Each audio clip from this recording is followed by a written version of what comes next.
সেটা হলো বর্তমান বাংলাদেশে চেষ্টা চালানো হচ্ছে এই বাংলাদেশের প্রত্যেকটি গ্রামে গ্রামে পাড়ায় পাড়ায় মহল্লায় মহল্লায় যেই গ্রামেই 100 জন মদখোর থাকবে।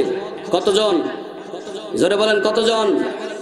100 জন মদখোর থাকবে সেই গ্রামেই বাংলাদেশ গভর্নমেন্ট থেকে বাংলাদেশের আইন প্রণয়ন যারা করে তাদের পক্ষ থেকে এই জমিনের উপরে যেই গ্রামে 100 জন মদখোর থাকবে সেই গ্রামে ওপেনলি মদ বিক্রি করার লাইসেন্স প্রদান করা হবে এবং 21 বছরের উপরে যারা মদ পান করবে তাদেরকে সম্পূর্ণ বৈধতার সাথে মদ পান করার জন্য বর্তমান বাংলার জমিনে ওপেনলি তাদেরকে অনুমতি দেওয়া হবে।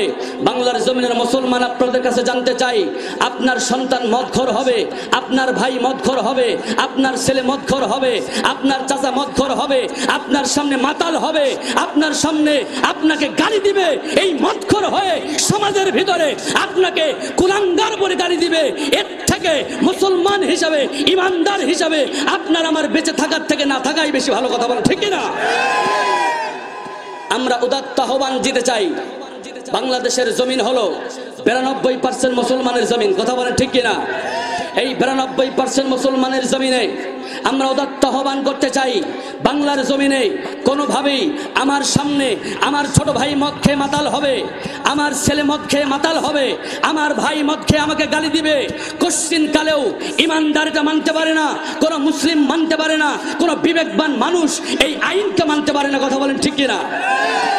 অতএব এইগুলির বিরুদ্ধে আমাদেরকে কথা বলতে হবে।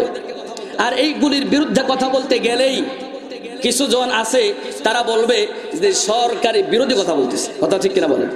আছে না নাই? এটা সরকার বিরোধী কথা নয়, এটা হলো ইসলাম বিরোধী যেটা করছে এইটার বিরোধী কথা। কথা বলেন ঠিক কিনা?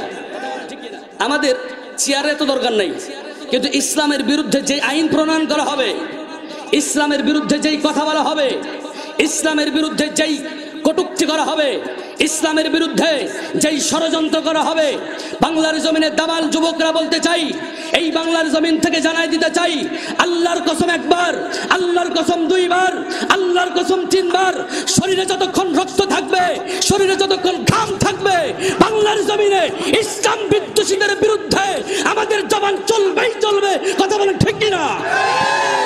এই জবানকে বন্ধ করে কেউ রাখতে পারবে না। কথা বলেন ঠিক কিনা? মনে হইতেছে যেন দেশটাতে আমরা ভাড়াই থাকি আর দেশের মালিক শুধুমাত্র একাই, তারাই মন যা যখন চাইবে তখন তাই করবে। কথা বলেন ঠিক কিনা?